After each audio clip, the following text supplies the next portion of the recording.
Belarus Respublikasının Baş naziri Aleksandr Turchin Ağdam rayonuna gəlib.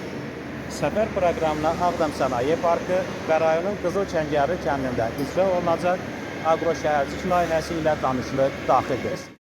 Belarus hökumətinin başçısı Sənaye Parkı ilə tanışlıq zamanı burada görülən işlərlə maraqlanıb. Bildirilib ki, Ağdam rayonunda iqtisadiyyatın yerli istehsalının inkişafı məqsədi ilə icra olunan layihələrdən biri Ağdam Sənaye Parkıdır. Prezident İlham Əliyevin 2021-ci il 28 may tarixli fərmanına əsasən yaradılan Sənaye Parkı 190 hektar ərazini əhatə edir. Parkda həyata keçirilən layihələrə investisiya qoyuluşu 148 milyon Amerika Birləşmiş Ştatları dolları məbləğində qiymətləndirilir ki, bu da 2100-dən çox iş yerinin yaradılmasına imkan verəcək. Hazırda parkda 9 müəssisə fəaliyyət göstərir. Bundan əlavə ondan çox yeni müəssisənin tikintisi həyata keçirilir. Belarus nümayəndə heyəti parkı ziyarət zamanı Ağdam, Füzuli və Xocavənd rayonlarında bərpa, tikinti və idarə etmə xidmətinə kommunal təyinatlı avtomobil hədiyyə edib. Sonra Sarıcalı kəndi ilə tanışlıq olub. Kənd 1-ci Qarabağ müharibəsində Ermənistan silahlı qüvvələri tərəfindən 1993-cü il iyulun 23-də işğal olunmuşdu. İşğal dövründə kənd viran qoyularaq xarabalığa çevrilmişdi. Burada evlərlə yanaşı məktəb, uşaq bağçası, səhiyyə, ticarət, yaşayış obyektləri də vəhşicəsinə məhv edilmişdi. Ağdam şəhərinin mərkəzindən 6 kilometr məsafədə yerləşən bu kəndin təməlini 2022-ci il oktyabrın 4-də Prezident İlham Əliyev qoyub. Sarıcalı kəndi 1873 nəfər əhali üçün planlaşdırılıb.